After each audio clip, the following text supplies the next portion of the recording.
स्वागत है आपका हमारे YouTube channel the Hindu editorial in Hindi.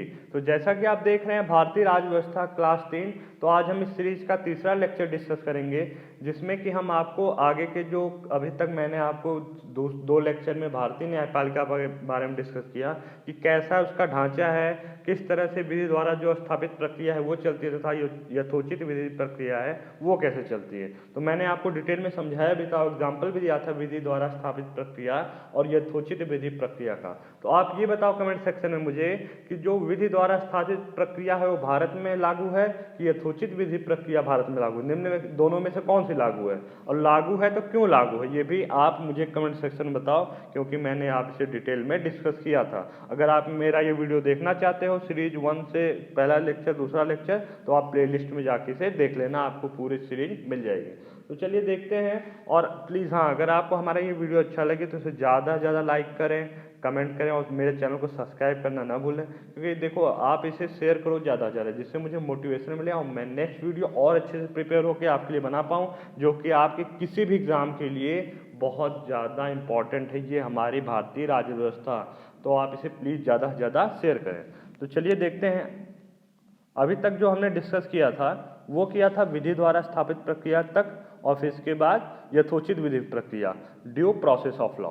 इसके बाद हम देखते हैं, जो मैंने आपको बताया था भारतीय न्यायपालिका का जो ढांचा है वो एकीकृत है, क्योंकि सब सीरीज में जुड़े हुए हैं, अलग कोई नहीं है। जैसे न्यायपालिका में आप देखें तो सुप्रीम कोर्ट, हाई कोर्ट, फिर इसके बाद आपका जो सबऑर्डिनेट कोर्ट्स आते हैं, जो जिसको जिला न्यायालय, अधीनस्थ न्यायालय बोला जाता है, तो ये इससे जुड़े हुए हैं। और जो संविधान है उसके निर्वाचन व व्याख्या की अंतिम शक्ति किसके पास है? न्यायपालिका के पास। इसलिए हमारा जो संविधान है बहुत ज़्यादा ताकतवर हो जाता है। इसलिए ताकतवर हो जाता है क्योंकि यहाँ पहली बात यथोचित विधि प्रक्रिया है। मतलब क्या है, जैसे संसद विधायिका अगर कोई कानून बना देती है तो उसका कानून जो मौलिक अधिकार, मूल अधिकारों का उल्लंघन कर रहा है कि नहीं कर रहा है। दूसरी बात है कि संविधान की व्याख्या भी वही करती है न्यायपालिका। तीसरी बात, दोनों अगर कार्यपालिका न्यायपालिका की कार्यपालिका प्लस विधायिका के बीच में कोई भी विवाद होता है, कुछ भी ऐसा है जो जनता को, मतलब जनता के लिए अहित में है, उसको नुकसान पहुंचा रहा है, तो यहाँ पे भी हमारी न्यायपालिका एक्शन लेती है। तो इस तरह से देखा जाए, मैंने आपको डिस्कस भी किया था कि न्यायपालिका हमारे यहाँ बहुत मजबूत है, और किसी भी अच्छे लोकतांत्रिक देश के लिए संविधान में न्यायपालिका का स्वतंत्र होना तथा शक्तिशाली होना बहुत ही जरूरी है। तो अब हम देखते हैं जो कानून के विभिन्न प्रकार हैं। तो आप देखिए कानून की जो या विधि जो है उसके कितने प्रकार हैं। यहाँ पे 4 प्रकार बताए गए हैं। सकारात्मक विधि पहला है, दूसरा प्राकृतिक विधि है, तीसरा लोक विधि है, चौथा ईश्वरीय विधि है। मतलब देखिए, एक पॉजिटिव लॉ है, एक आपका फिर इसका नेचुरल लॉ है, फिर इसके बाद पब्लिक लॉ है, प्लस इसके बाद जो ईश्वरीय विधि है एक वो है। तो इसमें चारों में अगर हम बात करें सकारात्मक विधि की, तो ये क्या होते हैं, जो सकारात्मक विधि है तो भारत में अगर देखा जाए, तो भारत संदर्भ में बाद में बात करेंगे, पहले देखते हैं सकारात्मक विधि क्या है। यह मतलब इसमें क्या होता है, एक व्यक्ति या व्यक्तियों के एक समूह द्वारा इसमें कानून बनाया जाता है, और ये कानून जो है वो किसके द्वारा बनाया जाता है, जो वहाँ की, मतलब अगर लोकतंत्र है तो वहाँ से लोग जो चुने हुए जो संसद में पहुँचे वो इस पर कानून बनाएंगे, और अन्य जो हैं जो चुन के पहुंचते हैं संसद जो किसी भी देश की है वो इस पे कानून बनाएगी। अब वो इस पे कानून बनाएगी तो इसे क्या बोला जाएगा, सकारात्मक विधि। अब जब संसद कानून बनाएगी तो इसमें क्या है, संसद मजबूत हो जाएगी। मजबूत होने का मतलब, जैसे कौन सी प्रक्रिया, विधि द्वारा स्थापित प्रक्रिया, जिसमें संसद कानून बनाती है, बस न्यायपालिका उसका क्या करती है, मतलब अवलोकन करती है कि प्रोसेस सही है कि नहीं। वो अंदर जाके ये नहीं चेक करेगी कानून में क्या लिखा है, इससे मतलब नहीं है, बस वो वहाँ पे ये चेक करेगी कि जो कानून बनाया गया है वो क्या है, वो कानून सही प्रोसेस से बनाया गया है कि नहीं। तो जो व्यक्तियों का एक निश्चित समूह होगा, मतलब कुछ डिसाइडेड लोग होंगे, कुछ चुने हुए लोग होंगे, जैसे आपने चुन के आप भेजा लोकसभा में, तो वहाँ पे वो कानून बनाएंगे, और वो कानून क्या होंगे, वो सीधे लागू हो जाएंगे विधि द्वारा स्थापित प्रक्रिया के तहत। तो ये कैसा है, सकारात्मक विधि है। ये कैसे है, सकारात्मक विधि। अब बात करते हैं प्राकृतिक विधि की। वे कानून जो प्रकृति के ने स्वयं निर्मित किए हैं।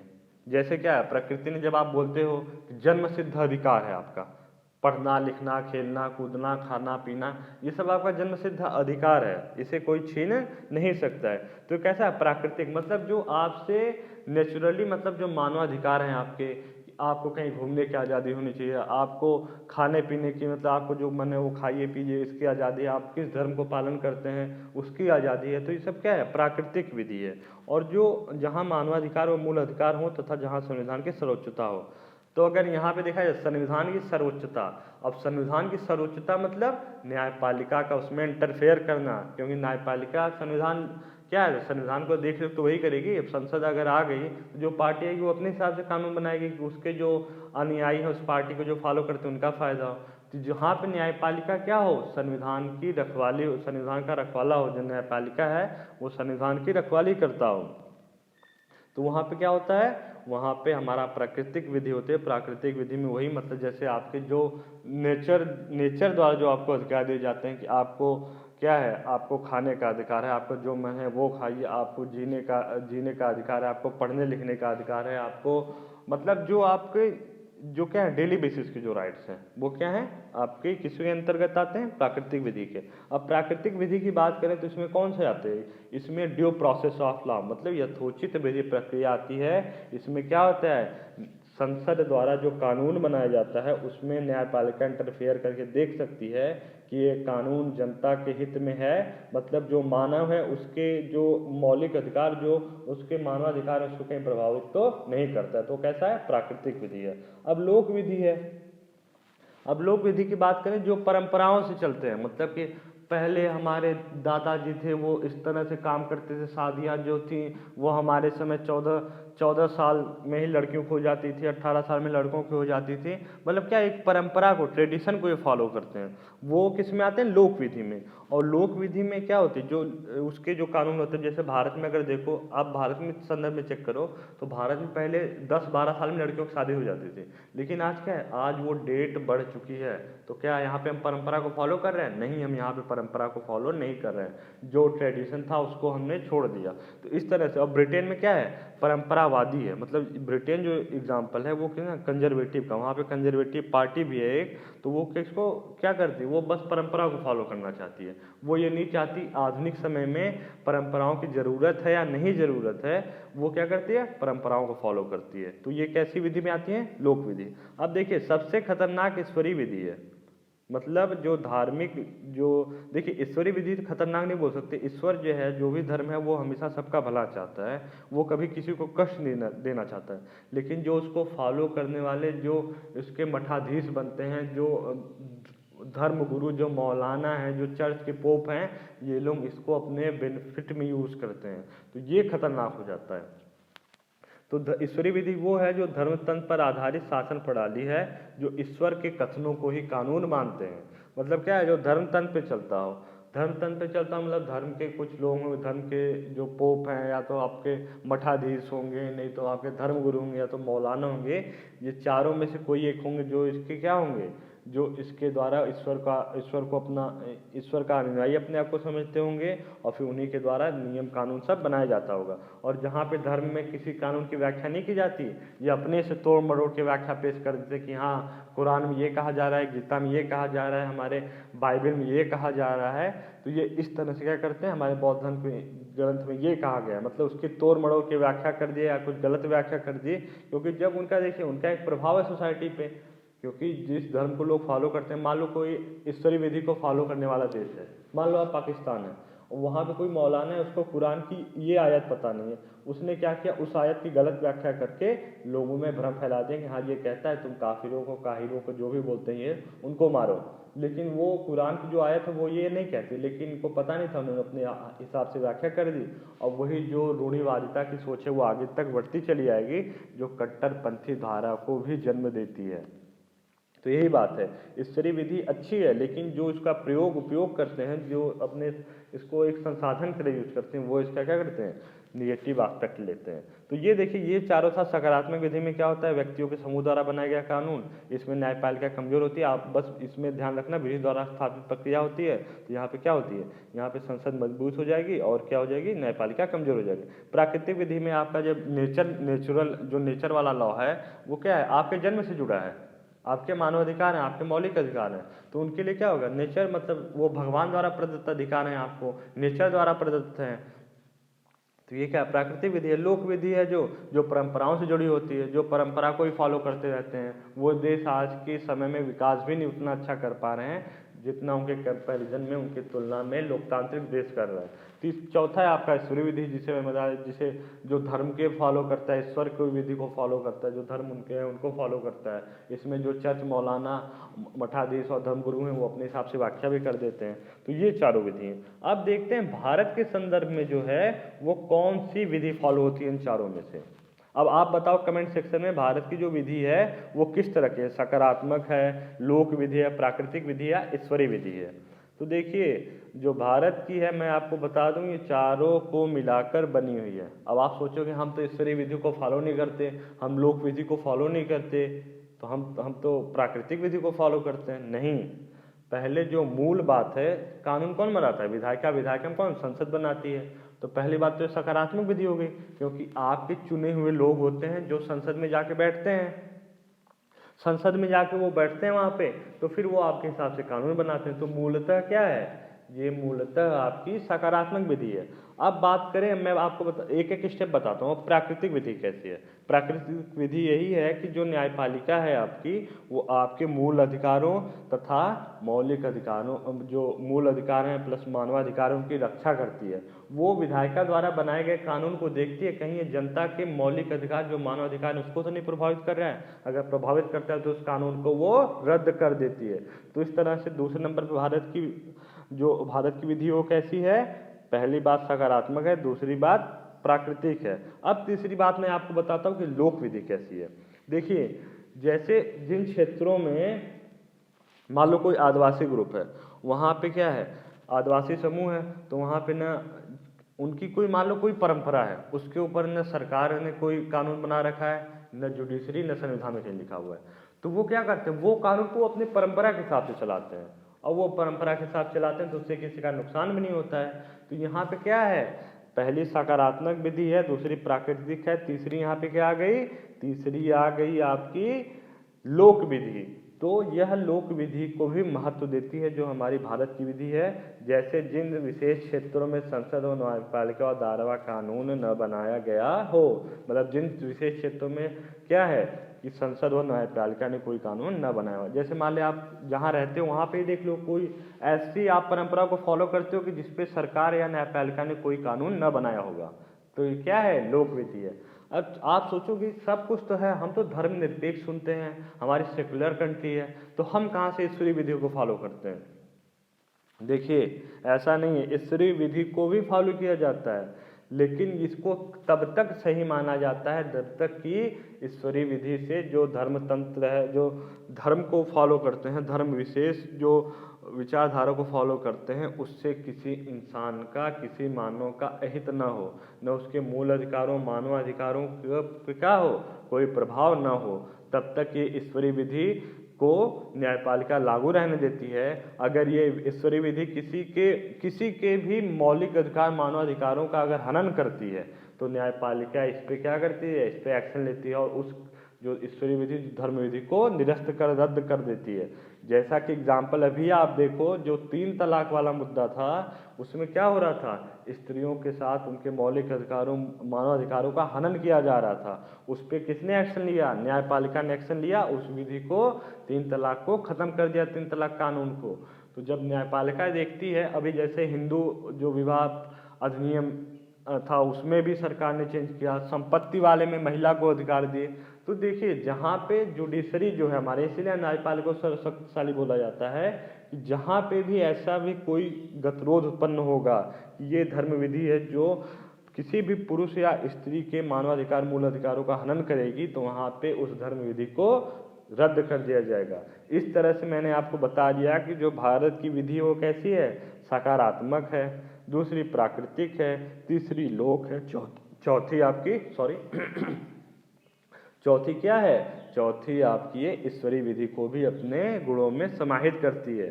तो इसीलिए बोला जाता है कि जो हमारा कानून है, जो उस समय लोगों ने, जो अंबेडकर साहब वो अन्य ने मिलकर इसे सोच के बनाया, वो एक अलग अलग लेवल का दिमाग था। किस तरह से सोचिए, आप खुद सोचो कि आपके घर में अगर कानून बनाने तो आप 10 का कानून बनाओगे, उसमें कंफ्यूज हो जाओगे, लेकिन उन्होंने ऐसा एक संविधान बनाया जिसमें इतनी बड़ी जो मतलब जनसंख्या जो डिवाइडेड है, कई धर्म, कई जाति, कई वर्ग, मतलब सब कुछ जोड़ के उन्होंने बनाया। तो सोचो बहुत बड़ी बात है। लोग कहते हैं कॉपी कर लिया, कॉपी कुछ नहीं था, बहुत चीज़ मैं आपको आगे बताऊंगा जो कॉपी नहीं की गई हैं, और उन्होंने उस समय ऐसा बनाया दिया कि आज भी वो फॉलो हो रहा है। मतलब कितने ज़्यादा उनके दूरदर्शी विचार थे कि उन्होंने आज 70-75 साल की घटना को भी उन्होंने चेक कर लिया था।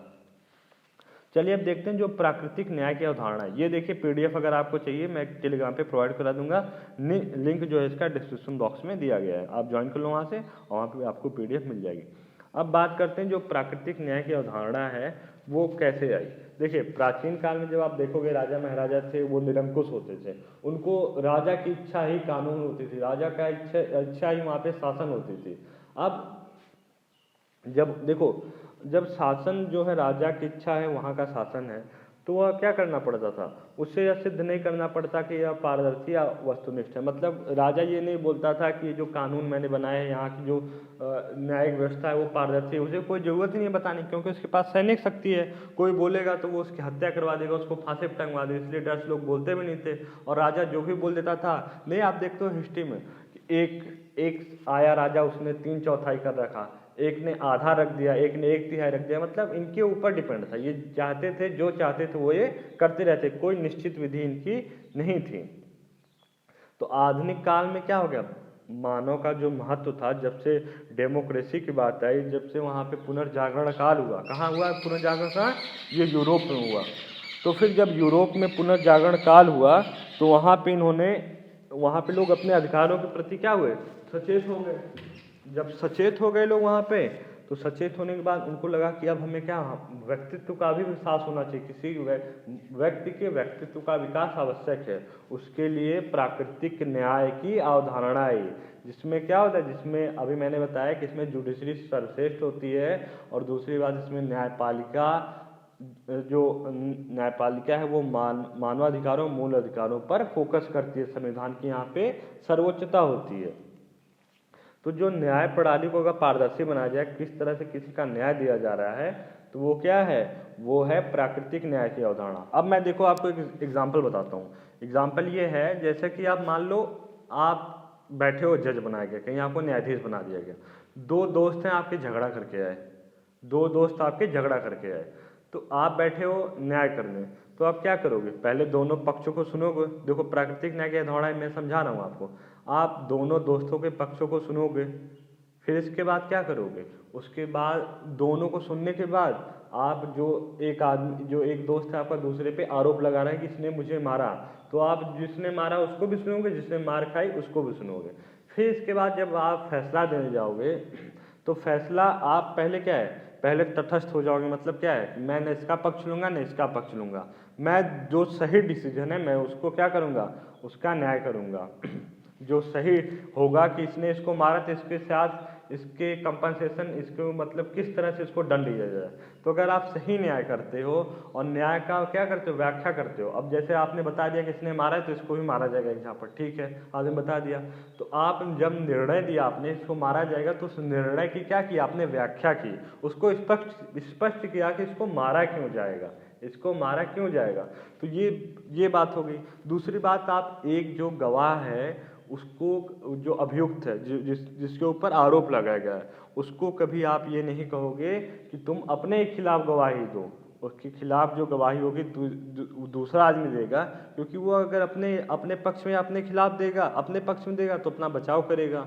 अब अगर अपने लिए, मैं मान लो आप कहीं किसी को मार देते हो, आपको जब अपने जज के सामने जाना पड़ेगा, अगर आपको अपनी गवाही देनी, बोलेंगे मैंने मारा ही नहीं, मैं इसका गवाह हूँ, मैं कभी इसको टच ही नहीं किया, लेकिन आप तथा इसको आपको ये भी नहीं कहेगा जज कि आप जो हो आप अपने खिलाफ गवाही दो कि हाँ मैंने इसे मारा, जबकि आप मारे नहीं हो, आपने बोला मैंने इसे मारा, मैंने इसका मर्डर किया, ये वो, मतलब आप अपने खिलाफ भी गवाही देने के लिए बाध्य नहीं हो। तो क्या है, प्राकृतिक न्याय की अवधारणा यही है कि दोनों में क्या हो, जो न्यायाधीश है वो दोनों से तटस्थ हो, कोई रिलेशन वहाँ पे काम ना है, कुछ ना काम है, उसको बस न्याय दिखे। दूसरी बात, उसमें दोनों पक्षों को अच्छे से सुना जाए, तथा इसके बाद वह जब अपना फैसला दे न्यायाधीश, तो उस समय क्या करे, जो उसने निर्णय जो डिसीजन दिया उसको एक्सप्लेन भी करे कि मैंने इस डिसीजन को कैसे दिया। यही आपकी क्या है, प्राकृतिक न्याय की अवधारणा है। मतलब प्राकृतिक न्याय, जो सही न्याय, आप जिस न्याय को जानते हो, जो सोचते हो इस तरह से न्याय होना चाहिए, यही क्या है, प्राकृतिक न्याय है। अब बात करते हैं इसके आगे। जब देखिए ये पीडीएफ आप पढ़ लेना, आपको समझ में आ जाएगा, मैंने आपके प्राकृतिक न्याय की अवधारणा समझा दी है। अब दूसरी बात करते हैं न्यायिक सक्रियता की धारणा, सक्रियतावाद। अब देखिए जो जुडिशल एक्टिविज्म है, ये आप देखते हो कि बहुत ज़्यादा, आप कहीं न्यूज़पेपर पढ़ते हो न्यायिक सक्रियतावाद ये चल रहा है। तो देखिए जो न्यायपालिका है भारत में, उसको ज़्यादा शक्ति दी गई है। अब जब ज़्यादा शक्ति दी गई है, अब मान लो विधायिका कोई ऐसा कानून बना दे रही है जिससे जनता को नुकसान है, अब न्यायपालिका ने उसका क्या किया, उसको रिव्यू नहीं किया, संसद ने दोनों सदनों से पास करा के कानून घोषित कर दिया।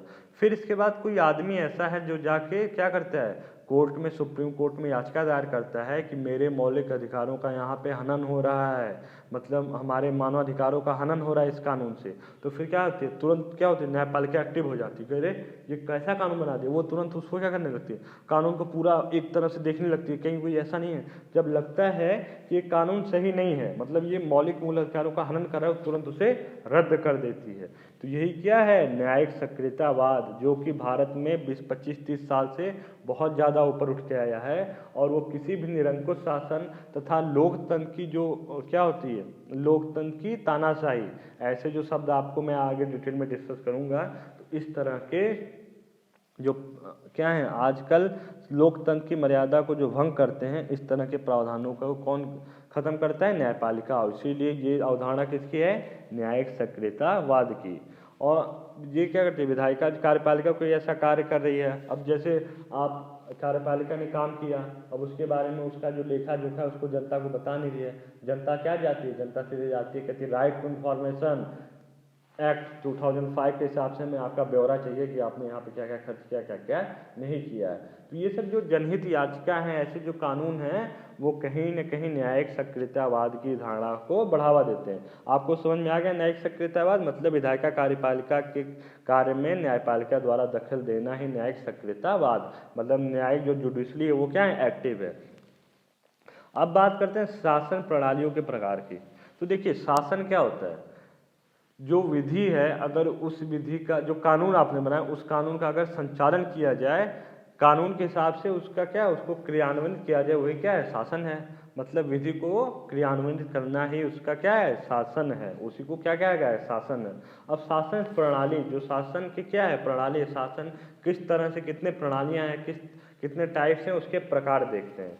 तो राजनीतिक व्यवस्था समाज में हमेशा रही है, तो आपको पता ही है, चाहे राजतंत्र हो, लोकतंत्र हो, तानाशाही हो, फिर अल्पतंत्र हो, गुटतंत्र हो, जो भी हो, सब जगह आपकी राजनीतिक व्यवस्था रही है, चाहे वो जिस रूप में भी रही हो। तो पहला देखते हैं हम, शासक समूह में शामिल व्यक्तियों की संख्या के आधार पर। जो शासक समूह है उसमें शामिल व्यक्ति, कितने व्यक्ति शामिल हैं, अगर एक व्यक्ति शामिल है, उसके हाथ में शासन है, तो एक व्यक्ति मतलब राजा, राजा मतलब राजतंत्र है। वहाँ पे तानाशाही है, कोई गुट है या कोई तानाशाह अकेले है, वो क्या है, निरंकुश हो गया है। मान लो कोई राजा अगर निरंकुश हो गया है, तो उसे क्या बोलेंगे, तानाशाही। जरूरी नहीं कि राजतंत्र हमेशा क्या हो, तानाशाह ही हो, जो राजतंत्र उसमें तानाशाही हो। अगर राजतंत्र में राजा क्या हो जाता है, अपने कार्यों को, अपनी इच्छाओं को जनता के ऊपर थोपने लगे निरंकुश रूपों से, वो ये न देखे कि जनता के इसमें नुकसान हो रहा है, फायदा हो रहा है, तो वहाँ क्या हो जाता है, वहाँ पे आ जाती है तानाशाही। उस राजतंत्र में तानाशाही आ जाती है। ऐसा नहीं है कि राजतंत्र जो हो वो तानाशाह ही हो, ऐसा नहीं होता है। अगर राजतंत्र में निरंकुशता आ जाती है, वो अपनी इच्छाओं को जनता के ऊपर थोपने लगता है, स्वेच्छाकारी हो जाता है, तब वहाँ पे तानाशाही आ जाती है।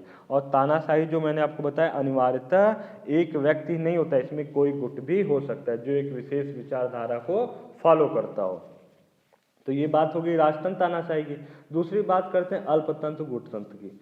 जब शासन एक छोटे से समूह के हाथों में, मतलब कोई समूह बन गया, जैसे कोई गांव है मान लो, गांव में 2-4 लोग बन गए, उन्होंने कानून बनाया, अपना क्या करने लगे, उसी को संचालित करने लगे, तो एक छोटा सा गुट बना है। तो ये क्या है, अल्पतंत्र गुटतंत्र है। अब बात करते हैं लोकतंत्र, जो हमारे देश में है और मौजूदा जो हमारा तत्कालीन विश्व है उसमें लगभग हर देशों में इसी को फॉलो करने की कोशिश की जा रही है। क्योंकि देखिए मानव का जो विकास है वो दिन पे दिन हो रहा है, नए नए कानून बन रहे हैं, नए नए क्या हो रहे हैं, नए नए लोगों के मन में विचार आ रहे हैं कि हाँ ये हमारा मानव अधिकार है, ये हमारा अधिकार है, हमें स्वच्छ जल पीने का अधिकार है, हमें अच्छी हवा लेने का अधिकार है। तो इस तरह से जब लोगों के विचार क्या है, डेवलप हो रहे हैं, तो इस और जब डेवलप होंगे तो नए नए कानून की मांग करेंगे कि हमें ये भी अधिकार चाहिए। तो यहाँ पे ये किस में होता है, ये लोकतंत्र में होता है। जो शासन होता है वो संपूर्ण जनता के हाथों में केंद्रित होता है। जनता अपने द्वारा चुने गए नुमाइंदे को ऊपर भेजती है, जो क्या होता है, जो शासन करता है, तथा वो जनता के बीच से ही होता है। तो ये किसके आधार पे है, समूह में शामिल व्यक्तियों के आधार पर शासन प्रणाली। अब दूसरी बात करते हैं शासन की वैधता के स्रोत के आधार पर।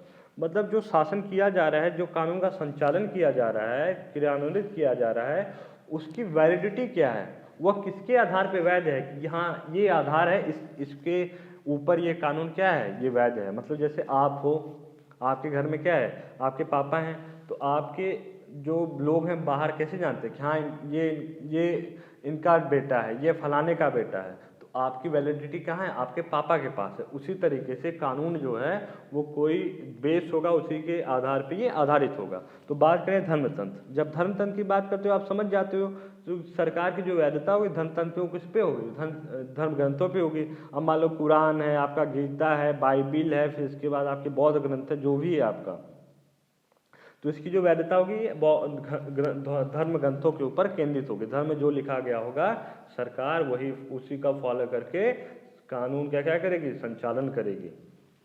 दूसरा बात करते हैं राजतंत्र, जब सत्ता का स्रोत जो किसी व्यक्ति की शारीरिक या सैनिक शक्ति में निहित हो।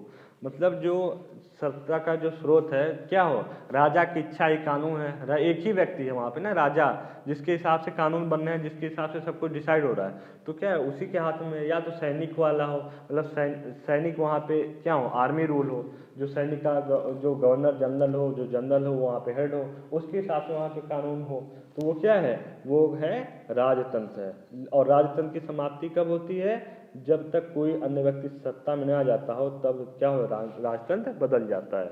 मतलब किसी दूसरे का शासन आ गया तो उसका अलग कानून नियम होगा। एक पहले आ जाता, उसने 1/4 कर रखा, दूसरे 1/3 रख दिया, तीसरे ने 3/4 रख दिया। तो इस तरह से क्या है, ये कानून जो है राजा के हिसाब से बदलते रहते हैं राजतंत्र में। अब तीसरा बात करते हैं कुलीन तंत्र, सामाजिक परंपराओं के आधार पर उच्च वंश या अन्य कुल के लोग सत्ता अपने लोग तक ही सीमित कर लेते हैं। मतलब कुलीन तंत्र में कुल पे आधारित है। जैसे आप देखते हो राजस्थान में अपने यहाँ जो राजा थे वो कुल पे चलते थे कि इस वंश का, इस राजा का बेटा ये है, इसका बेटा ये है, इसका बेटा ये, मतलब कुल के हिसाब से चलता रहता था। और ये कहाँ था, ये किसी उच्च वर्ग तक ही सीमित था। उसी के लिए हमारे में क्या लाया गया, बाद में बहुत सारे संविधान में प्रावधान किए गए हैं। मैं आगे आपको सब डिस्कस करूंगा। ये कॉन्सेप्ट वाले पॉइंट हैं जो कि हर एग्जाम में आपसे पूछ ले जाएंगे। तो कॉन्सेप्चुअल आपको आपके जो कॉन्स्टिट्यूशन उसका नॉलेज होना बहुत ज़रूरी है। अब चौथी है हमारा लोकतंत्र, जो शासन की वैधता है वो लोकतंत्र द्वारा होती है, कुलीन तंत्र द्वारा होती है, राजतंत्र, धर्मतंत्र। तो जो लोकतंत्र की बात करें तो इसमें कौन होता है, लोकतंत्र का मतलब जनता की व्यवस्था। यहाँ पे क्या है, वैधता कौन है, जनता है। जनता ही डिसाइड करती है कि कौन आगे आएगा, कौन आगे सत्ता में नहीं आएगा। अब जो देखिए, जो प्राकृतिक न्याय की अवधारणा है, मैं आपको बता दूं एक पॉइंट और है। अगर आपको ऑप्शन आ जाए कि प्राकृतिक न्याय की अवधारणा कैसी है, गतिशील है या स्थैतिक है, तो आप हमेशा किस पे क्लिक करना, प्राकृतिक न्याय की अवधारणा हमेशा गतिशील होती है। क्योंकि देखिए, अब मैं आपको एग्जांपल दे रहा हूँ। पहले जब आपने देखा होगा कि भारत में लड़कियों की शादी की उम्र 12 साल, 10 साल, 8 साल में शादियाँ हो जाती थी। तो उस समय क्या है, लोग क्या करते थे कि हाँ परंपराओं को फॉलो करते चलते रहते थे। लेकिन जब आदमी का विवेक जगा कि अरे यार इतने कम उम्र में बच्चे की शादी कर जाते, इतनी कम उम्र में बच्चियाँ माँ बन जाती हैं, उसमें कितनी लड़कियाँ मर जाती हैं, तो जब उनकी एज नहीं हो, मेच्योर नहीं हो उतनी, तो उस समय उनकी शादी क्यों की जाए, इनकी शादी 18-20 साल रख दी जाए। तो इस तरह से क्या है, जो प्राकृतिक न्याय है वो क्या हुआ, और डेवलप हुआ, गतिशील हुआ यहाँ पे। तो अब 18-20 साल लग देगी, आने वाले समय में अब देखो 25 साल 30 साल तक लड़कियों की शादी हो रही है। तो ये क्या है, ये विचार डेवलप हो रहा है, तो ये न्याय की जो अवधारणा है वो क्या हो रही है, गतिशील हो रही है। तो प्राकृतिक न्याय की अवधारणा हमेशा क्या होती है, गतिशील होती है। ये पॉइंट हमेशा दिमाग में रहना चाहिए आपके। अब बात करते हैं शासन प्रणाली के संविधान सम्मत होने के आधार पर। देखिए इसमें जो संविधान सम्मत है कि संविधान के, तो उसमें कितने पॉइंट होंगे, दो ही होंगे, या तो संविधानवाद होगा या तो गैर संविधानवाद होगा, या तो संविधान होगा या संविधान नहीं होगा। समस्त शासन नियमों और कानूनों का एक समुच्चय होता है, विधि का शासन होता है, सर्वोच्चता संविधान की होती है। यही बात मैंने बताई कि यहाँ पे संविधान जो होगा उसकी सर्वोच्चता होगी, और जो नियम कानून होंगे सब कुछ का एक क्या होता है, एक सभी को मिला के तो बनता है संविधान। क्या है, नियम कानून व शासन का एक समुच्चय होता है संविधान। और यहाँ पे विधि का शासन होता है, जो क्या है, जो रूल है उसका शासन होगा, किसी आदमी का, किसी सरकार दल का, किसी का भी शासन नहीं होगा, जो विधि है उसका शासन होगा। भारत में किसका शासन है, आप कभी ये टिक मत करना कि दल का शासन है, सरकार का शासन है, बीजेपी का शासन है। यहाँ हमेशा शासन है विधि का। उस विधि को संचालित करने के लिए जो व्यक्ति है वो व्यक्ति बदल सकता है, लेकिन शासन हमेशा किसका रहेगा, विधि का, जो कहाँ उल्लेखित है, संविधान में। अब जहाँ गैर संविधानवादी की बात कर लेते हैं, इसमें संविधान की सर्वोच्चता होगी नहीं। जब गैर संविधान है मतलब क्या है, संविधान है ही नहीं। यहाँ पे कोई राजा आ जाएगा, कोई व्यक्ति आ जाएगा, कोई तानाशाह आ जाएगा, कोई आर्मी रूल हो जाएगा, कुछ भी हो जाएगा यहाँ पे, लेकिन क्या होगा, यहाँ पे संविधान नहीं होगा। तो आगे जो हम नेक्स्ट लेक्चर में देखेंगे कि और कितने प्रकार हैं और भारत में शासन प्रणाली किस तरह से कैसे कार्य करती है। तो अगर आपको हमारा ये वीडियो अच्छा लगे तो प्लीज़ इसे लाइक करें, इसे ज़्यादा से ज़्यादा शेयर करें, और मेरे चैनल को सब्सक्राइब करना ना भूलें। और कमेंट सेक्शन में ज़रूर बताएं कि आपको वीडियो कैसा लगा। वीडियो की PDF चाहिए तो कमेंट सेक्शन में बताएं, मैं डिस्क्रिप्शन बॉक्स में लिंक है, वहाँ पर टेलीग्राम ग्रुप पर आपको सब PDF प्रोवाइड करा दूँगा। तो चलिए मिलते हैं नेक्स्ट लेक्चर में, तब तक के लिए धन्यवाद।